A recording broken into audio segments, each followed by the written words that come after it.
vous connaissez tous, le Rabbi Yehuda Sharbit, que vous connaissez tous, qui nous a laissé un peu. Il est parti à Ashdod, nous on est un peu orphelins de lui. Tous les samedis, on avait l'honneur et le privilège d'écouter ses cours, et ça nous laisse un vide.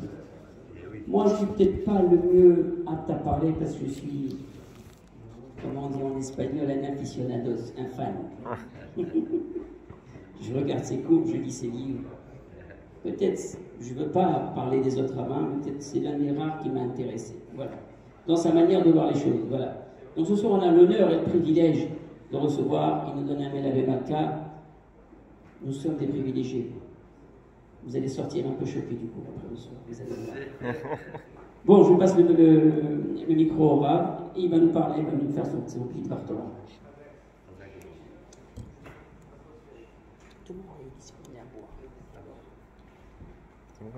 Vous m'entendez? Shavua Tov. L'eau, c'est très bien, merci. Shavua Tov. Alors, je cache pas mon plaisir de revenir ici. Et comme je le disais en aparté avec certains, ça manque. Hein. Les maîtres, ça manque. C'est pas hypocrite. On prend des habitudes et bon. Après, les choses changent. Bon, bah, au Hachem, je suis parti en Eretz Israël. On n'entend pas assez fort.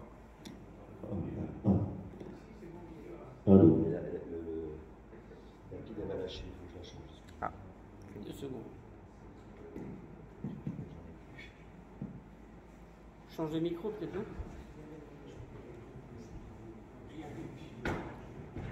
Je peux parler très fort. Hein. Non, mais j'ai l'habitude. Hein.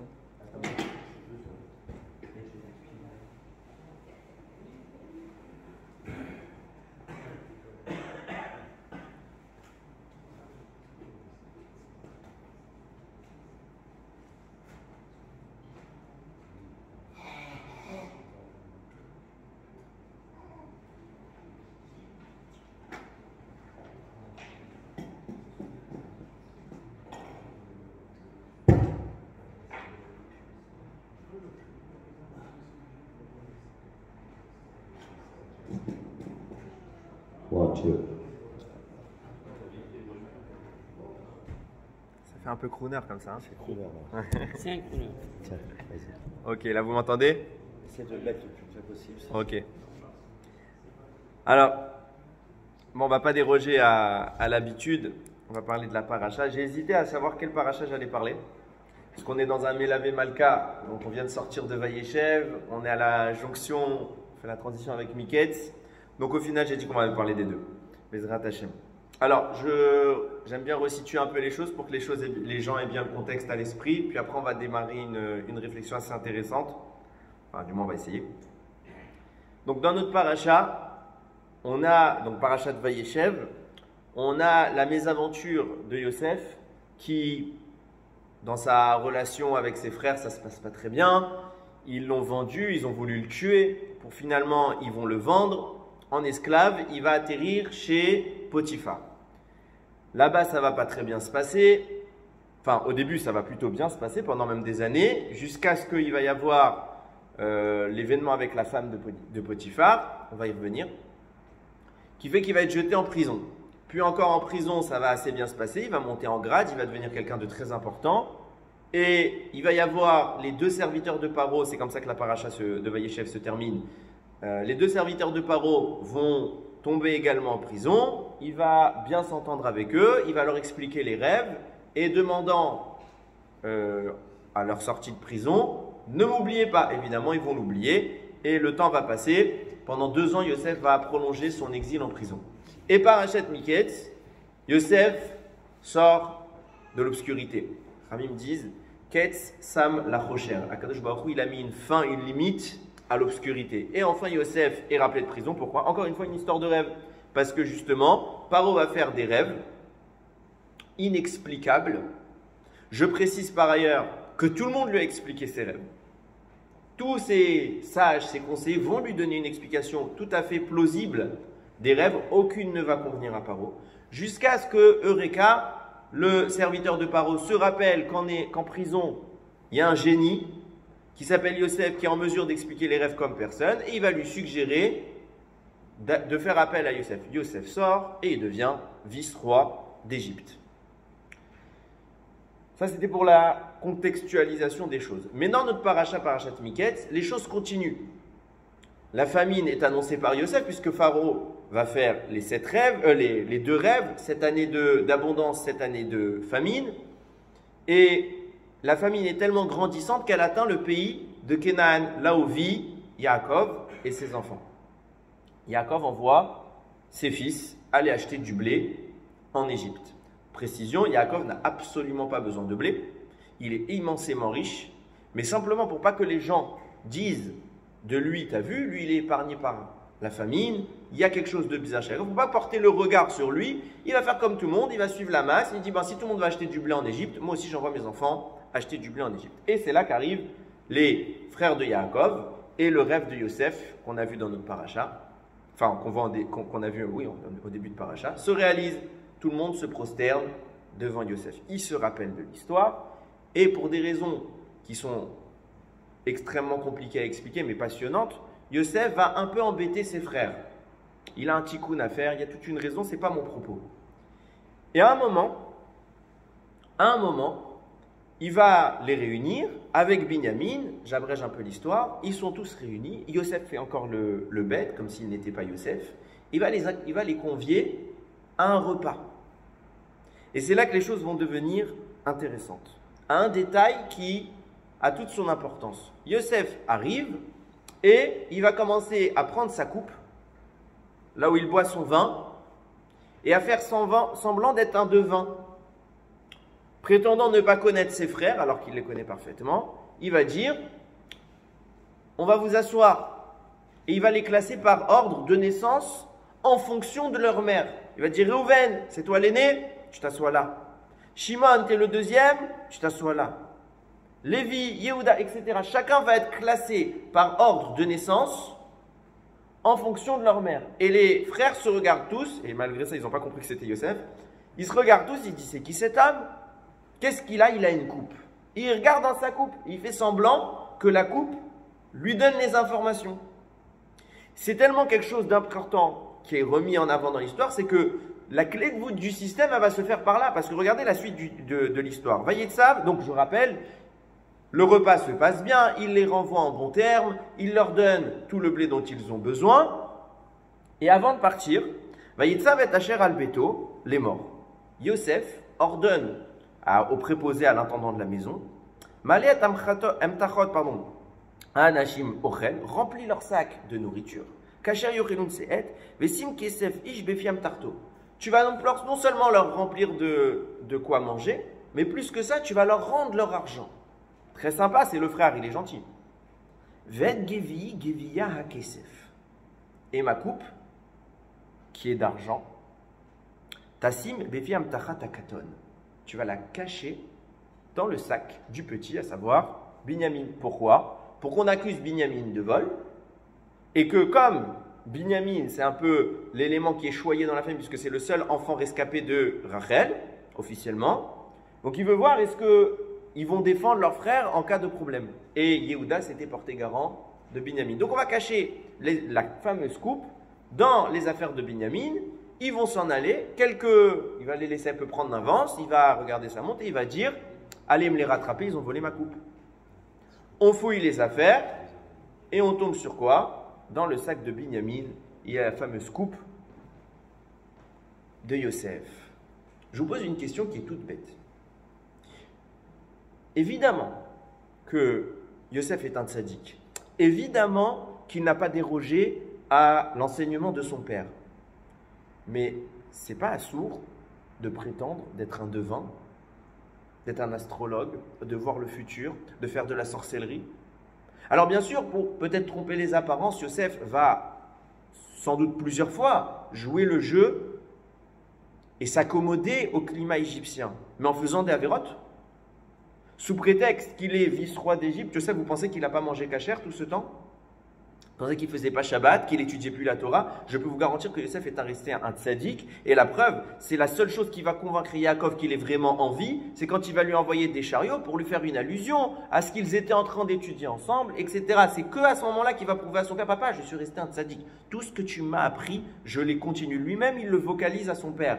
Donc, si Yosef est un tzaddik, expliquez-moi comment un homme de l'ampleur de Yosef va prendre une coupe et va dire, regardez, je suis un sorcier. Et faire. Alors bien sûr, il ne fait pas d'acte de sorcellerie, puisqu'au final, on sait qu'il ne fait rien. Mais il va laisser croire ça. Il va laisser croire ça. Et ça, c'est grave. Pourquoi? Parce que officiellement, aucun Égyptien ignore qui est Yosef. C'est un Juif. Et c'est un Juif qui fait quelque chose d'assourd.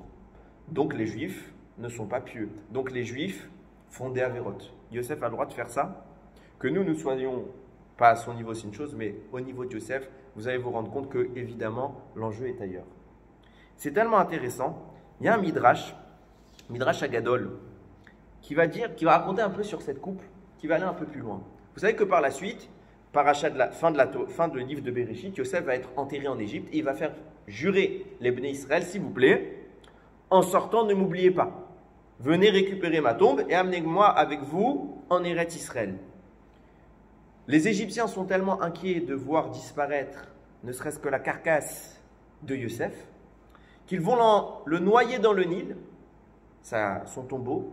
Ils vont garder l'endroit totalement secret, que personne ne puisse le retrouver. Et Rahamim disent, ils vont même jeter dessus des sortilèges, toutes leurs incantations, tout ce qu'ils vont faire pour pouvoir protéger la localisation de Yosef, ils vont le faire.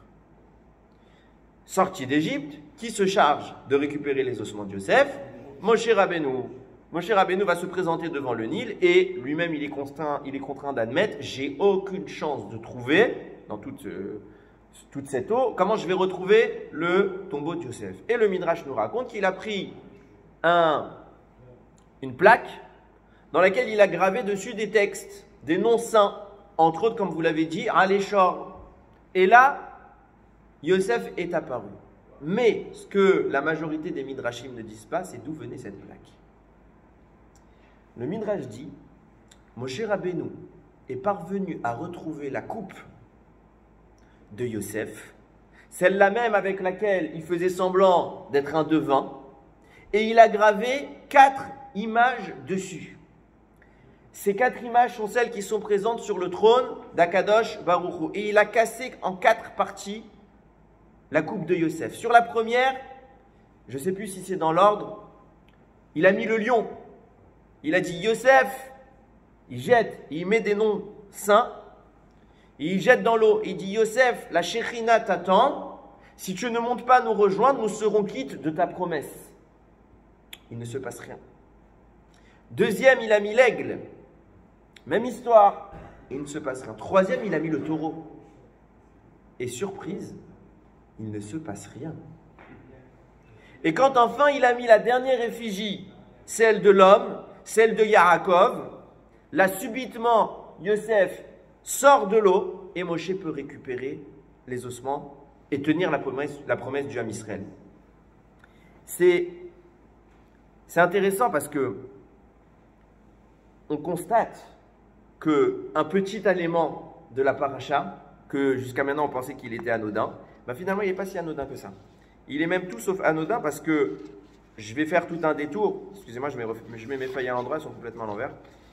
Je vais faire tout un détour pour pouvoir essayer d'expliquer ce qu'était cette petite coupe qui va permettre à Moshe Rabbeinu de trouver ce Yosef. Alors on va revenir beaucoup plus tôt dans l'histoire. Parashat Vayishlach. On va voyager. Suivez, j'espère que vous avez un peu les parachiotes en tête. Je vais évidemment rappeler à chaque fois les événements. Revenons Parashat Vayishlach. Yaakov est de retour en Eretz Israël et il sait qu'il va affronter Esav qui veut sa mort depuis des années. Donc il se prépare, il fait tout ce qui est en son pouvoir pour essayer d'arranger la situation de façon politique, diplomatique, pacifiste, et il va y arriver Baruch Hashem. Seulement, il y a un petit élément dans la paracha où il se passe quelque chose d'intéressant. Yaakov arrive maintenant à la frontière d'Eretz Israël, il y a le fleuve, il y a le Yarden. Il va traverser en pleine nuit donc il va dormir, se reposer. En pleine nuit, il se réveille, il réveille sa femme et ses femmes et ses enfants. Et il dit, on avance. Khamim nous disent, le premier à avoir ouvert la mer, c'était pas Moshe, c'était Yaakov. Yaakov plante son bâton, le fleuve s'ouvre et ils y vont à pied sec, peinard. Il arrive de l'autre côté du fleuve, il dit, ah, Ribono Shel Olam, j'ai oublié quelque chose. Qu'est-ce qu'il a oublié? Des petites fioles d'huile. Alors il dit, on fait demi-tour, enfin je fais demi-tour, il y va seul, et il va récupérer ses fioles d'huile. C'est une idée que j'avais déjà évoquée ici, je la réévoque parce que c'est afférent à mon propos. Et il va récupérer cette fiole d'huile. Maintenant, halachiquement, ce qu'il fait Yaakov, c'est assourd. Pourquoi? Ce que je vais dire, c'était vrai à l'époque, c'est moins vrai aujourd'hui. Mais normalement, il est interdit de sortir seul la nuit. Pourquoi? Parce que, comprenez bien qu'on a une époque où il n'y a pas l'électricité, il n'y a pas de lumière en pleine nuit. C'est le meilleur moment pour se faire agresser. Donc, pour éviter un risque, on n'a pas le droit de mettre notre vie en danger. On ne sort pas seul la nuit. Et il y a des raisons un peu plus ésotériques, mais je ne vais pas rentrer dedans. Donc, Yaakov, pour récupérer des petites fioles d'huile, il va déroger à la halakha. Quand on sait qui est le bonhomme, on se pose la question, qu'est-ce que c'est que cette histoire? Halachiquement, tous les commentateurs posent, comment ça se fait qu'Yaakov est retourné? Réponse, on remonte encore plus haut dans l'histoire.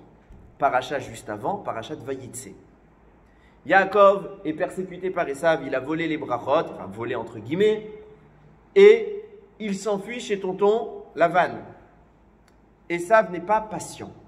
Esav ne veut pas attendre que Yitzhak meure pour tuer son frère. Il veut sa mort maintenant, tout de suite.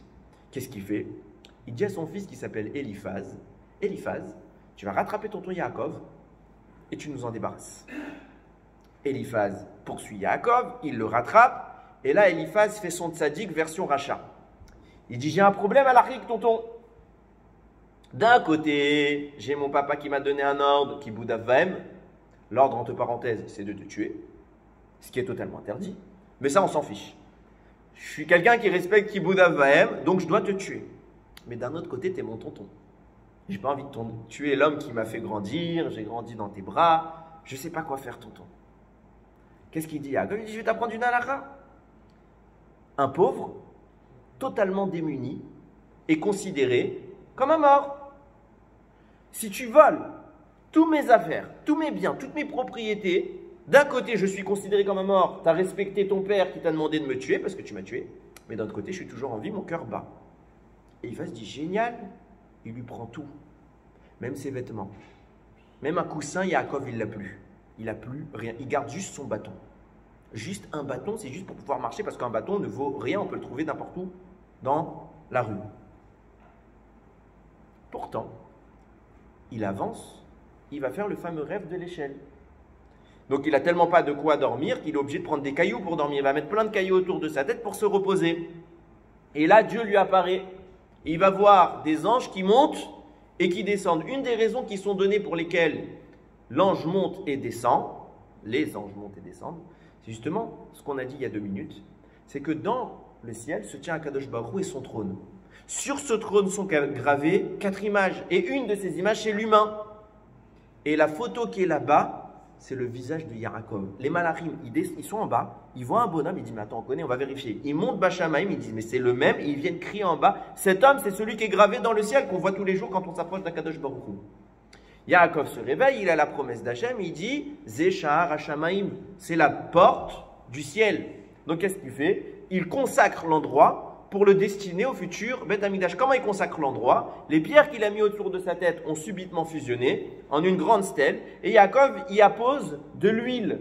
Il fait une onction pour sanctifier la pierre. D'où il a eu l'huile? D'où il a eu l'huile? Tout le monde pose la question, d'où Yaakov a trouvé cette huile? Alors je vais donner un chidouche que j'ai vu cette semaine. J'avais déjà donné ce chidouche, mais j'ai vu un Rav qui va un peu plus loin. Rav Friedman. Il écrit comme ça. Il dit, Yaakov, il ne lui a pas donné l'huile. Il l'a gardée. Il a gardé une petite fiole d'huile qu'il a incorporée dans son bâton. Pourquoi? Parce que Yaakov voulait étudier ce soir. Et ça, je ne suis pas prêt à abandonner. Tu peux prendre même mes vêtements.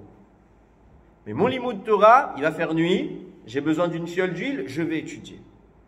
Je crois que c'est le Paner Raza qui écrit ça. Seulement, il est en frontale contradiction avec un midrash. Le Pirkei des Rabbi Eliezer, qui est beaucoup plus ancien, beaucoup plus antérieur, dit non, cette huile, c'est Dieu qui lui a donné. Et grâce à cette huile, il a oint la pierre. Alors comment le Mefarach que je viens de citer aurait pu contredire un midrash qui est très connu? Et il explique lui-même, il donne la réponse, il dit non, je ne contredis pas le Pirkei des Rabbi Eliezer. Je dis simplement que Yaakov, cette nuit-là, a voulu étudier. Mais l'huile, ça finit par s'éteindre, ça finit par se consumer. Quand Yaakov a passé le temps requis de combustion de son huile, qu'est-ce qu'Hachem est venu faire? Il lui a rempli. Et cette fois, l'huile ne venait plus de ce monde. Le Siftei Kohen écrit, cette huile-là, cette fiole d'huile-là que Yaakov est parti récupérer, justement, Parashat Vayishlach. Cette fiole d'huile-là, Yaakov, il a tenu absolument à la récupérer. Sachez qu'elle a des caractéristiques particulières, c'est lesquelles? Puisqu'elle ne vient pas de notre monde, puisqu'il ne s'agit pas de quelque chose de fini, elle ne s'inscrit pas dans la notion de limite, elle ne s'inscrit pas dans l'idée d'un début et d'une fin, elle est dans la notion de l'illimité, de l'infini. C'est pourquoi, chaque fois que cette huile se vidait, elle se remplissait d'elle-même. Poursuivre le miracle qu'a vécu Yaakov, puisque lui, ce qu'il a voulu, c'était prolonger son étude. Alors Akadosh Baruch Hu a prolongé sa capacité à voir dans le noir. On y vient. Le Maharshal, sur ça, il écrit. Il dit, pourquoi Yaakov, il est retourné? C'était Assour, c'est dangereux maintenant. Tu es en pleine nuit, tu vas récupérer pour des petites fioles d'huile. C'est Mesoukan, c'est Alpi Alacha, c'est Assour. Pourquoi il retourne? Parce qu'elles ne sont pas à lui. C'est un gardien. On lui a confié quelque chose et de très précieux. C'est quelque chose qui ne vient même pas de ce monde. C'est la propriété d'Akadosh Baruch Hu. Il dit qu'Akadosh Baruch Hu me confie quelque chose. Vous croyez que je vais le laisser derrière parce que je l'ai oublié? Oui, je risque de mourir. Oui, je vais me confronter en plus à l'ange du mal. Pas de problème. S'il s'agit de rendre à Akadosh Baruch Hu le kavod qu'il m'a donné, alors je donne à cette chose une importance telle qu'elle est précieuse au point de risquer ma vie. Yaakov retourne, il récupère cette fiole. Continue le Maharshal et il dit, Hachem a juré, tu as risqué ta vie parce que je t'ai confié quelque chose. Alors quand tes enfants à nouveau risqueront leur vie, cette fiole d'huile, je leur rendrai. Nous dit le Siftei Kohen, cette fiole d'huile a suivi l'histoire. Quand Moshe Rabbeinu, plus tard dans l'histoire, va devoir sanctifier le Mishkan qu'il va fabriquer dans le désert, avec quelle huile il va le sanctifier? Celle-là. Lorsqu'il faudra introniser les Kohanim en tant que Kohen Gadol pour Aaron et pour ses fils, quelle huile va être utilisée? Celle-là. Lorsque David Améler va se présenter devant Shmuel Hanavi pour être intronisé en tant que roi, quelle huile va être apposée sur son front? Celle-là. Et ainsi de suite dans l'histoire. Chaque fois que les Bnei Israël ont eu besoin d'une huile, Akadosh Baruch Hu la leur a donné. Qu'est-ce qui se passe des siècles plus tard? Écrit le Birkat Shmuel, Pashut Be'enai. Ce que je vais dire, c'est évident. Comment t'expliques que les Hashmonaïm arrivent dans un endroit qui a été profané par les Grecs et comprenez bien l'ambition des Grecs. L'ambition des Grecs, ce n'était pas juste de saccager le Beth Amikdash. C'était de supprimer toute trace de pureté qu'il pouvait y avoir, tout semblant de spiritualité. Et évidemment qu'ils ont cherché, évidemment qu'ils ont scruté chaque recoin pour qu'aucune fiole d'huile et aucun semblant de Gdusha puisse subsister. Comment tu expliques que cette petite fiole d'huile-là soit restée? Elle soit avec le tampon du Kohen Gadol? Réponse, parce qu'elle n'était pas là avant. Chaque fois, comme a dit le Birkat Shmuel, chaque fois qu'on aura besoin de cette huile, Akadosh Baruch Hu a promis à Yaakov, t'en as pris soin, alors à mon tour j'en prends soin. Je la rends. Et subitement elle apparaît avec le tampon du Kohen Gadol. De quel Kohen Gadol? De Yaakov. De Yaakov. Qui Yaakov, rappelez-le, il est Kohen Gadol. D'où on voit qu'il est Kohen Gadol? Parce qu'à l'époque, le titre de Kohen était donné au Bechor. Et Yaakov a acquis le droit d'aînesse. Il est le Kohen Gadol qui appose son tampon et qui va servir de génération en génération pour éclairer les Israël. Vous êtes dans le noir, vous cherchez la Torah, je vous donne une bougie. Sont venus les Grecs, ils ont voulu nous retirer la Torah. Ils ont voulu nous plonger dans l'obscurité, comme Yaakov dans le noir. Hachem nous a donné une bougie. Hors de question de perdre un bien aussi précieux. Mais regardez comme les choses vont aller plus loin. Nous disent Rachamim. Le mot huile en hébreu, c'est shemen. Quand est-ce qu'il a eu cette huile? Au moment où il a vu le trône d'Akadosh Baruch Hu, au moment où il a le rêve de l'échelle. Shemen, ça s'écrit Shin, Mem, Nun. J'avais déjà expliqué plusieurs fois ici que les lettres en hébreu peuvent être considérées comme des mots à part entière. À part entière. Non, à part entière, excusez-moi. J'explique. Dans une langue standard, une lettre est un son. A, B, C, D. En hébreu, vous voyez qu'il y a un mot. Aleph. Il y a d'autres lettres qui sont vocalisées, mais qu'on n'écrit pas. Bet, Gimel, Dalet, etc. Quand vous prenez Aleph, ça fait Aleph, Lamed, Fe. Bet, Yud, Tav, etc. Vous voyez qu'il y a des lettres. La première lettre est toujours la lettre dévoilée. Et les lettres qu'on prononce, mais qu'on n'écrit pas, sont les lettres cachées. Quand vous prenez les lettres cachées de Shemen et que vous prenez leur valeur numérique, vous obtenez quelle valeur numérique? Celle de Yosef. Viennent nous dire Chachamim, Yosef est le secret de l'huile qui s'est apposée au pied de Yaakov à son réveil au moment où il a vu l'échelle, ou au moment où il a vu le trône d'Akadosh Baruch Hu. Super. Pourquoi? Quel rapport? On fait des guématriotes, on trouve les chiffres qu'on veut. Pourquoi? C'est quoi le rapport avec Yosef maintenant? Il n'était même pas né. Écoutez bien. Venons à Parashat Vayeshev. La paracha raconte, Yosef est maintenant dans la maison de Potiphar. Il a une femme là-bas qui est raide, dingue de lui. Yosef est beau. Ramim nous dit, elle a vu qu'il sera marié avec sa famille. Elle pensait que c'était avec elle, alors qu'en fait c'était avec sa fille. Elle se dit, je veux m'unir avec lui. Elle va le tenter de tous les moyens possibles. Je ne sais plus combien d'habits elle changeait par jour. C'est écrit dans le Midrash. Pour se faire belle devant Yosef. Un jour, parachat de la semaine, nous racontait qu'il se retrouve avec elle dans la maison. Il était en train de travailler. Et il se retrouve seul avec elle. La Gemara Masechet Sota pose quoi? Une maison aussi grande que ce rachat. Il n'y a que elle. Il n'y a pas un serviteur. Il n'y a pas un passant. Il n'y a que elle. La Gemara raconte, oui. Pourquoi? Parce que c'était le jour de l'idolâtrie nationale. C'est la fête de l'idolâtrie. C'était le Noël de l'époque. Et tout le monde va dans son temple idolâtre. Et qu'est-ce qu'elle a dit? Elle a dit, attends, il n'y a qu'un juif dans notre pays qui ne va pas aller faire idolâtrie. C'est qui? C'est Yosef. Quelle occasion j'ai de me retrouver seul à seul avec lui. Alors elle a dit à tout le monde, je suis malade. Et elle va saisir Yosef, au point où la Gemara nous dit, Yosef allait tomber. Yosef allait succomber. Tellement la tentation était grande. Et là, par la fenêtre, hello, qui apparaît? Yaakov. Yaakov lui dit, tu sais que dans le futur, on va avoir le Kohen Gadol. Le Kohen Gadol, on va lui faire des habits particuliers.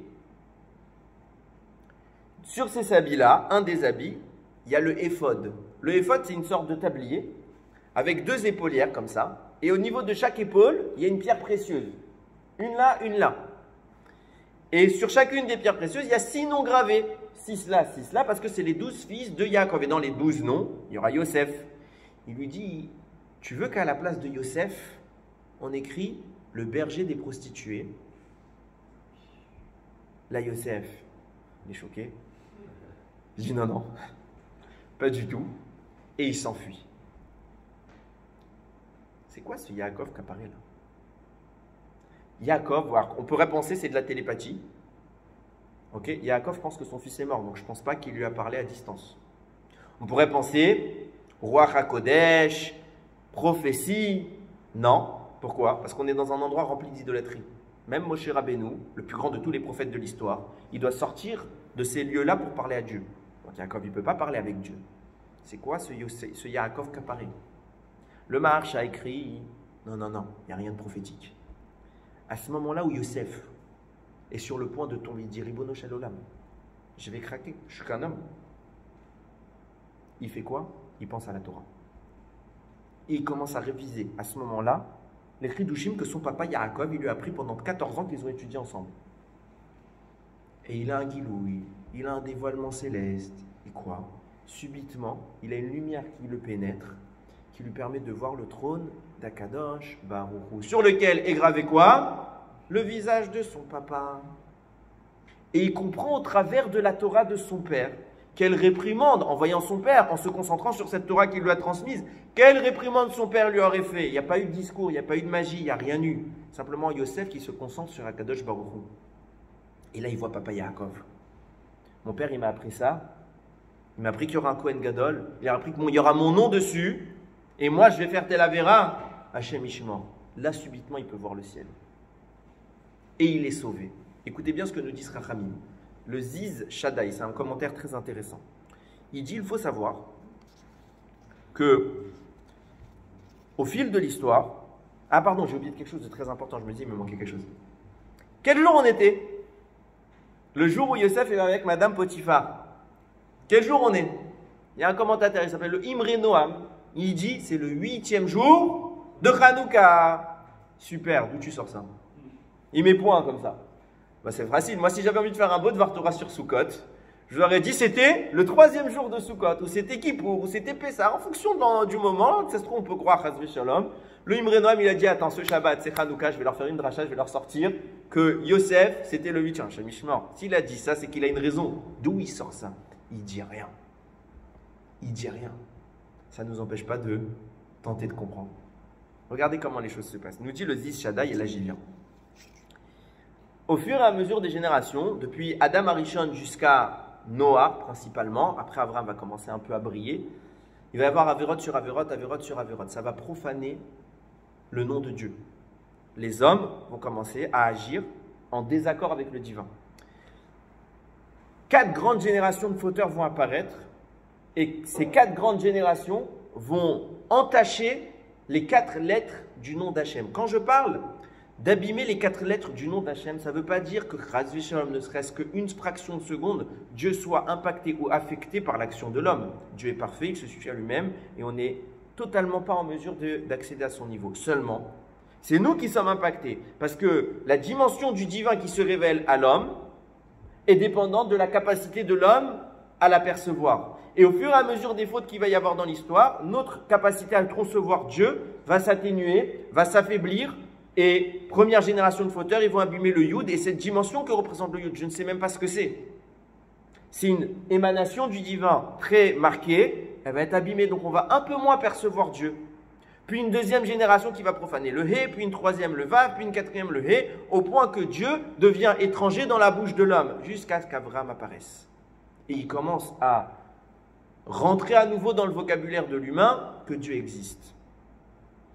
Puisqu'il y a eu 4 générations de fauteurs qui vont abîmer les 4 dimensions du nom d'Hachem, Yud, Ke, Vav, Ke, vont venir 4 hommes pour les réparer.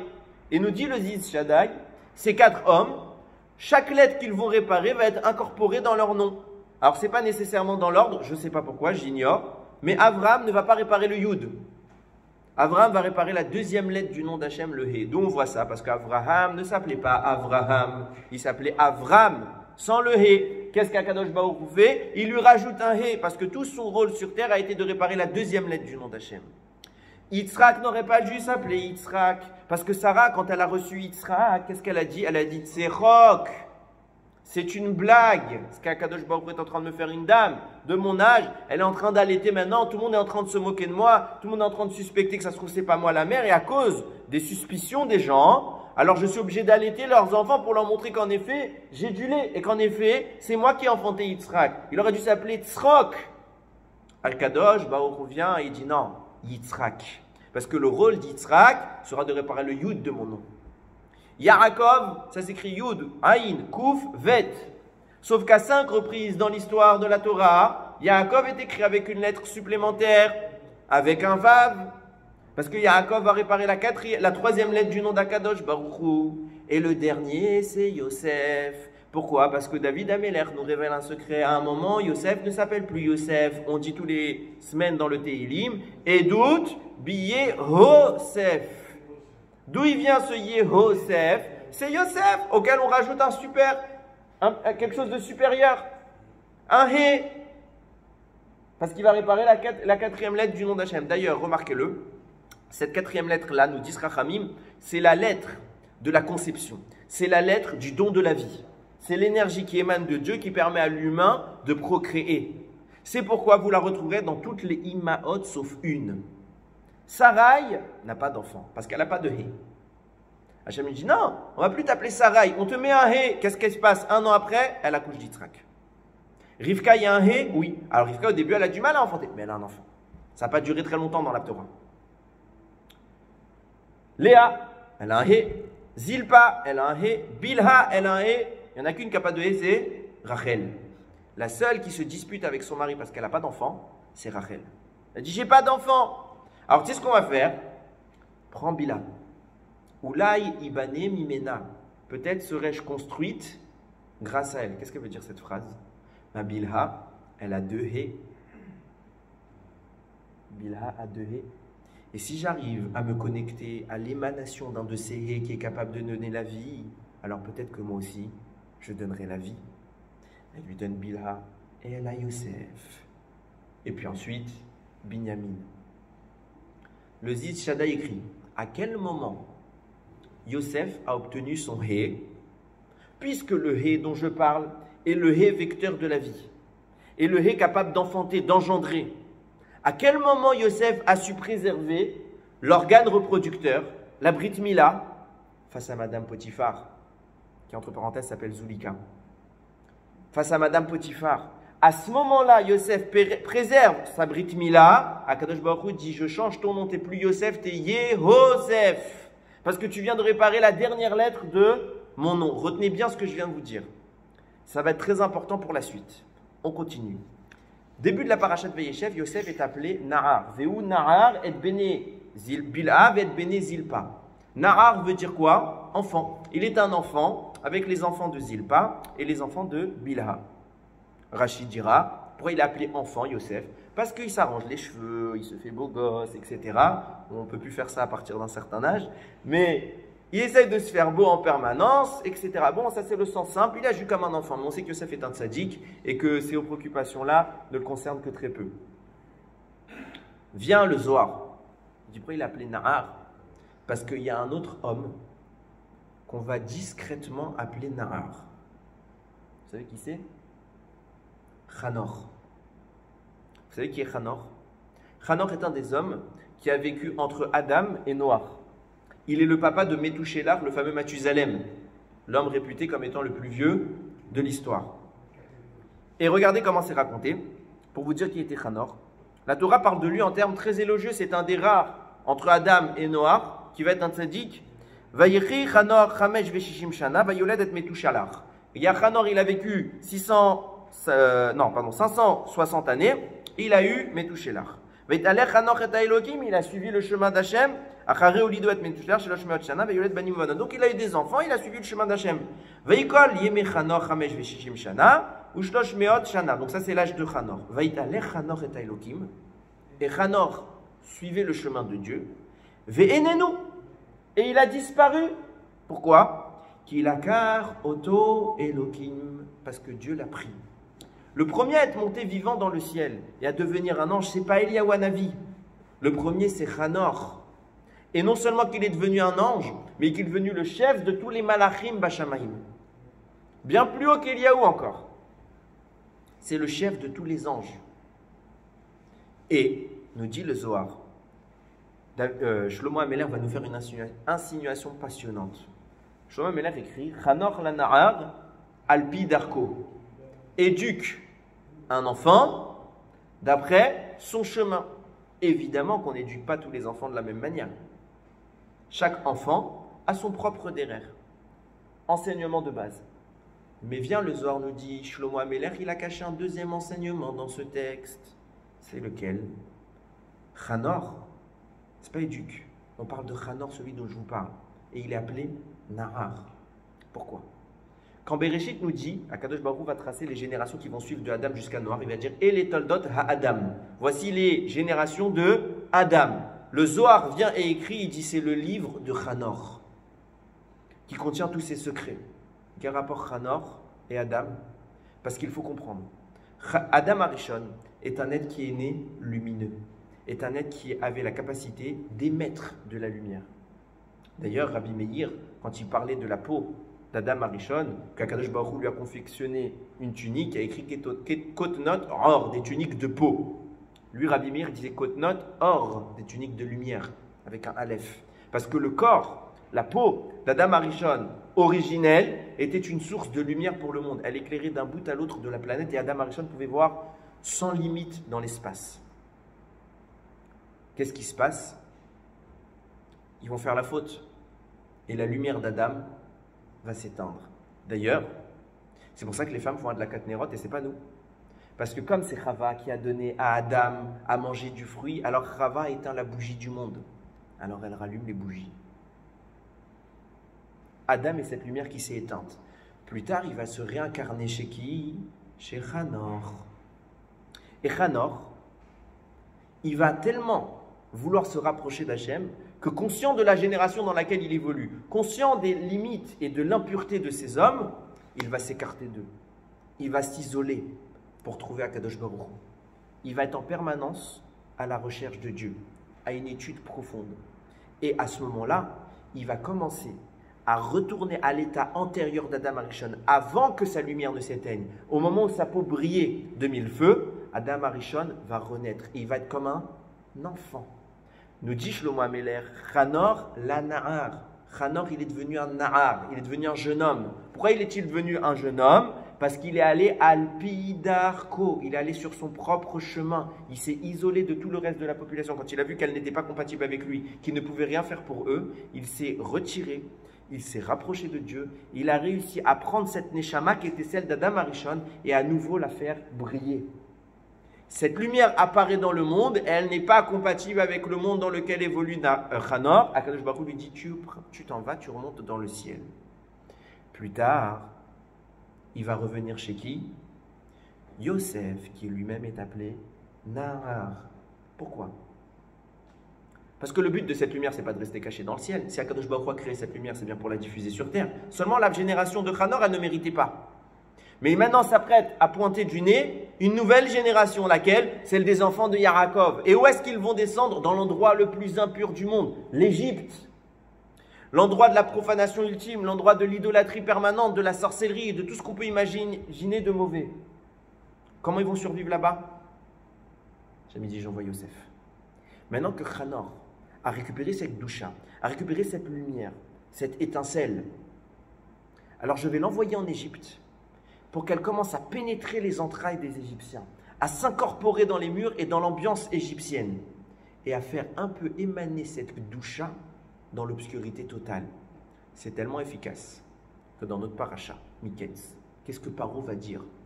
Imaginez-vous 2 secondes le pape qui dit ce qu'il va dire Paro. Je vous garantis qu'il ne passe pas les 24 heures. Je vous garantis qu'il ne passe pas les 24 heures. Paro, le roi des Égyptiens, le roi des idolâtres, entend l'explication de Yosef. Il en a entendu plein, des conseillers, des sorciers, ce que vous voulez. Nul. Il entend Yosef parler et il lui dit quoi? Achare odia Elokim et kolzot, en chacham venavon kamocha. Après que Dieu t'ait fait savoir tout cela, j'admets que tu es le plus sage, il n'y a personne d'aussi sage que toi. C'est qui Dieu? C'est qui Elokim? C'est quoi ce mot? D'où il parle de Dieu? D'où il reconnaît un Dieu, le Dieu des Bnei Israël, il dit Elokim. Paro, devant tout le monde. Et c'est tellement pas choquant, normalement il aurait dû se faire tuer tout de suite. Les Égyptiens acceptent. Pourquoi? Parce que ça fait quelques années que Yosef est là et qui balance en permanence de la Gdoucha en Égypte. Rachid dit, comment il savait qu'il était juif? Parce qu'il disait Baruch Hashem toutes les 2 minutes. Dès qu'il y avait quelque chose, il disait Baruch Hashem, Ishtabar Shemo. Et il rentrait de la Gdoucha en Égypte. Mais c'est pas tout. Il a tellement réussi à pénétrer l'impureté égyptienne pour la sanctifier qu'il va leur faire la Brit Mila. Même Paro, il va faire la Brit Mila. Même Paro, comment c'est possible? C'est une abomination pour eux. C'est assourd dans leurs principes. Paro fait la Brit Mila. D'où ça vient qu'il connaît Dieu? D'où ça vient qu'il fait la Brit Mila? Il reste idolâtre. On ne peut pas le changer comme ça. Mais la Gdoucha commence à venir parce que Yosef commence à faire briller une lumière dans l'obscurité. Qu'est-ce que je vous ai dit tout à l'heure? Yosef, c'est Chanor. Vous êtes d'accord avec moi? Quand est-ce que Yosef a eu une transformation? Quand est-ce que Yosef a commencé à voir le ciel? Quand il a eu l'événement avec Madame Potiphar. Et il se passe quoi à ce moment-là? Kadosh Baruch Hu l'appelle plus Yosef, il lui rajoute un He pour devenir Yehosef. Vous me suivez jusque-là? Très bien. Mais il s'appelle aussi Chanor. Ce qui veut dire que la Neshama de Chanor, elle aussi, elle a pris un He. Si vous rajoutez un He à la fin de Chanor, ça vous fait quel mot? Chanouka. Et par quel moyen il fait ça? En préservant sa Brit Mila, qu'on fait à quel jour? Au 8e jour. Tu commences à comprendre pourquoi le Imre Noam il nous a dit, sache que ce jour-là, c'est le 8e jour de Hanouka. Pourquoi? Parce que ça n'existait pas, Hanouka. Yosef, il vient de le créer. Qu'est-ce qu'il a fait, Yosef? Au même moment où Yaakov a vu le trône d'Akadosh Baruch Hu, qu'est-ce qu'Hachem lui a donné? De l'huile. C'est quoi cette huile? Je vous ai dit cachée derrière. C'est Yosef.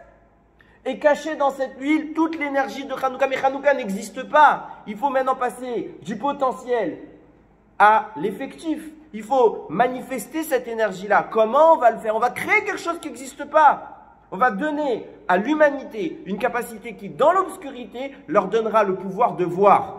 Lorsqu'Akadosh Baruch Hu sera caché, lorsqu'Akadosh Baruch Hu n'est pas apparent, lorsqu'Akadosh Baruch Hu nous met en galère, en souffrance, en exil, les tzadikim y voient Dieu. Ils sont capables de faire rayonner une lumière qui n'existe pas jusqu'à maintenant. Yosef est conscient de ça. Qu'est-ce qu'il fait? Il dit, quel a été le vecteur de ma connaissance d'Hachem, de ma transformation, de ma capacité à illuminer le monde? C'est le trône d'Hachem. C'est pour ça que je vais avoir une petite coupe à côté de moi qui va me rappeler le trône d'Hachem. C'est pour ça que Moshe a pris une coupe dans laquelle il y a quoi? Les 4 images du trône d'Hachem. Qu'est-ce qu'il dit à Yosef? Il dit, je vais vivre maintenant en exil. Je vais vivre avec toute la bassesse du monde. Je veux me rappeler d'Hachem. Il va faire son Gevia. Gevia, valeur numérique 85. Qui est la même valeur numérique que le mot Mila. La Brit Mila qui a sauvé Yosef. Ce même effort qu'il a su faire pour voir son père, pour voir Dieu, pour se préserver. Yosef a dit, je me le rappellerai toute ma vie, je le garde à côté de moi. Et en effet, Yosef regardait cette Gevia et il voyait des choses. Pourquoi? Parce que c'était son rappel pour activer son Ruach HaKodesh et pour se maintenir en permanence, en proximité, au contact d'Akadosh Baruch Hu, parce qu'il est dans un monde où l'oubli sera de nature, l'oubli sera maître et tout va être tenté pour justement lui faire perdre ses origines, pour justement l'éloigner de la Torah et des mitzvot et de la connaissance d'Akadosh Baruch Hu. Yosef dit, vous pourrez tenter, moi j'aurai mon rappel. Alors qu'est-ce que je vais faire? Je vais vous faire croire que c'est votre derech à vous. Je vais faire croire que je vois des choses. Je ne dis pas dire moi ce que je fais. Je vois en effet des choses. Yosef, il voit des choses. Parce qu'il a Ruach HaKodesh, parce qu'il est parvenu dans le noir à créer cette lumière. Et les Égyptiens comprennent ça. Les Égyptiens comprennent ça comme étant de la sorcellerie, comme étant de la divination. Lui, il voit ça. Rappelle-toi que tu es une Brit Mila. Rappelle-toi que tu es le fils d'Abraham, Yitzhak, Yaakov, et c'est tout le temps à côté de moi. J'oublie pas. Ce qui explique, maintenant on comprend pourquoi quand Moshe Rabbeinu va jeter les bouts, l'aigle, ça ne lui fait rien. Le taureau même, ça ne lui fera rien. Même ça va peut-être le faire réagir pour plein de raisons. Le lion, ça lui fera quand il voit Yaakov. Il dit, là je monte. Là il y a papa. Là il y a ma source à moi. Ce qui m'a nourri à moi toutes ces années, c'est la Torah que papa Yaakov m'a transmise. Ce qui m'a permis de m'éloigner de Madame Potiphar. Quitte à aller en prison. C'est la Torah que papa m'a transmise. Ce qui m'a permis de créer une fête à part entière, un miracle pour les Hashmonaïm, une lumière dans l'obscurité, c'est la Torah que papa m'a transmise. Ça, je monte. Là, je veux bien sortir avec vous. Je sais que ce n'est pas n'importe qui m'appelle, je sors avec le Ham Israël. Mais toute sa vie, Yosef, il avait ça à côté de lui. Un rappel. Vous savez, Rabotai, moi j'ai fait mon alia, mais c'est pas parce qu'on est en Israël qu'il n'y a plus de Yetzer Hara, qu'il n'y a plus d'assimilation, il y en a peut-être même plus, peut-être là-bas qu'ici. C'est quoi notre rappel à nous? Comment on fait pour se rappeler en permanence d'Hachem? Alors ce qu'il y a de bien quand on est en Chutz La'aretz, c'est que si ce n'est pas nous qui nous le rappelons, les autres nous le rappellent. Mais, est-ce que ça suffit qu'on se rappelle? Parce qu'on peut se rappeler qu'on est juif. On peut se rappeler qu'on est juif. Mais est-ce qu'on sait soi-même ce qu'est être juif? Être juif, c'est porter une kippa, des titites, parce que c'est classe. Il y a une mode comme ça. Moi, je voyais mes élèves à l'école, ils avaient les beaux tzitzit, toujours pile, bien tendus comme ça. C'était un look. Ils sortaient avec la kippa yéchi et tout, là, classe, beau gosse. C'est ça, être juif, c'est un look. Être juif, malheureusement, on l'oublie. C'est une responsabilité qui est chargée d'un lot de souffrance parfois. Parce que quand vous avez des responsabilités, vous devez les assumer. Et cette responsabilité qu'on a, c'est d'être la lumière des nations. Cette responsabilité qu'on a, c'est d'être pointé du doigt, pas pour nos défauts, mais pour nos qualités. Pointé du doigt, pas parce qu'on est bizarre, mais parce qu'on est au-dessus du lot. Parce qu'on exprime une lumière qui ne vient pas de ce monde. Et quand les gens la voient, ils admettent, même Paro, il a admis. Il a dit, t'es pas humain. Il y a quelque chose qui dépasse. Qui peut se revendiquer de cette idée-là? Qui peut se dire aujourd'hui, moi dans la rue, quand on me voit, j'ai une Théoudat Zéhout, j'ai une carte d'identité tzaddik, représentant de Dieu. Qui peut? Moi pas. Clairement pas. C'est dur. Comment on fait pour arriver à ça? J'ai une théorie. J'ai une grande théorie. C'est qu'aujourd'hui, on a malheureusement un défaut. C'est de se dire que le seul endroit où on a accès à la Torah, eh ben, c'est à la synagogue ou au Beth Midrash, quand il y a un barbu qui vient parler pour nous, qui fait tout le travail pendant que tout le monde est assis. C'est malheureux de se dire que l'endroit le plus important où la Torah doit résider, elle n'y est pas. Vous savez, c'est où? À la maison. À la maison. Comment vous voulez allumer une bougie, exprimer de la lumière à l'extérieur, alors que vous-même, vous n'êtes pas lumineux? Ah, mais c'est dur la Torah. Ah, mais c'est dur la Gemara. Ah, mais c'est pas intéressant de parler d'un taureau, etc. Et puis, c'est compliqué. On t'a pas demandé ton avis. Périla de vous le dire, on ne vous a pas demandé votre avis. Ce qu'on vous a demandé, c'est d'être brillant. Et croyez-moi, la réussite de l'entreprise de l'étude n'est tellement pas dépendante de vous. Il suffit simplement de s'y mettre et de façon tout à fait paranormale, ben ça marche. Tout celui qui a commencé était un ignorant, je vous rassure. Personne n'est né avec toute la Torah dans la tête. Et pourtant, au fil des efforts, subitement on commence à traduire, même quand on n'est pas familier avec l'hébreu. On commence à traduire, on commence à s'approcher d'Hachem et d'avoir encore envie. Il n'y a pas de limite. Et subitement, vous pouvez vous retrouver même à faire des cours de Torah. Et vous vous dites, mais moi je fais des cours de Torah. Je suis en train de vous raconter ma life. Moi je fais des cours de Torah. Qui suis-je? Comment c'est possible? Et voyant la difficulté des choses, et c'est avec la permission de M. Derry, c'est une des raisons pour lesquelles j'ai créé cette association qui s'appelle Yam Shel Torah. Je me suis dit, eh ben on va rentrer chez vous. Par réfraction peut-être, mais on va rentrer chez vous. Par tous les moyens possibles. On va faire des shiurim vidéo, on va écrire des divrei Torah, on va même faire des livres. Et pour être sûr que vous les ayez, on va vous les offrir. Au moins, vous ne pouvez pas dire que ça coûte de l'argent, qu'il y a un effort à l'avoir. Le seul effort qui reste à faire maintenant, c'est de l'ouvrir. C'est pour ça que tous les livres qu'on fait, Baruch Hashem, depuis un petit moment, sont gratuits. L'objectif ici, il est très clair. Briller dans l'obscurité. Pas que je sois brillant, mais c'est que chacun soit brillant. Je vous raconte une petite histoire, celle du Chafetz Chaim. Chafetz Chaim, un jour, je vous l'ai peut-être déjà raconté, mais j'aime beaucoup cette histoire. J'ai pas beaucoup d'histoires, vous savez, mais j'aime beaucoup cette histoire. Un jour, il y a son élève qui était à la yeshiva et qui s'apprête à partir pour le travail. Ça, il veut arrêter, il veut fonder sa famille, il veut avoir un petit peu de revenus. Rien de bien grave. Et il veut une bracha du Rav avant de partir. Quoi de plus normal? Donc il toque au bureau du Chafetz Chaim. Il ouvre. Vous avez déjà vu les photos du Chafetz Chaim dans tous les livres, on le voit partout. Il a un visage assez rayonnant, assez accueillant. Et là, il trouve un monsieur fermé qui l'attend. Il l'assoit, assis-toi, et il dit rien. Et il le regarde. Imaginez la gêne, le roi Yeshiva comme ça qui vous met un coup de pression du regard. Et à un moment, il ouvre la bouche et il dit, tu sais, Raphaël Traim qui parle, il dit, tu sais, moi, je suis Cohen. Et toi, t'es pas Cohen. Et tu sais, c'est quoi la différence entre toi et moi? C'est que bientôt, Bezrat Hashem, Bimera Beyamenu, ma chère, va venir. On va construire le Beth Amikdash. Tout le monde va courir au Beth Amikdash, espérant rentrer. Et ben moi, je rentre, et toi, tu restes dehors. Parce que moi, je suis Cohen, et toi, t'es pas Cohen. Le gosse. Qu'est-ce que j'ai fait? C'est bon, Rav, je reste à la yeshiva, il n'y a pas de problème. Et le Chafetz Chaim reprend, il met une deuxième couche. Et tu sais pourquoi moi je suis Cohen et je peux rentrer et toi t'es pas Cohen, tu peux pas rentrer? Parce qu'il y a de ça quelques siècles, Moshe Rabbeinu est descendu avec la Torah et il a trouvé le veau d'or. Et à cause du veau d'or que nos ancêtres, toi et moi, avons fait, Moshe a cassé la Torah. Suite à quoi il a crié, il s'est mis au milieu des Bnei Israël, il a crié Mil Hashem Elai.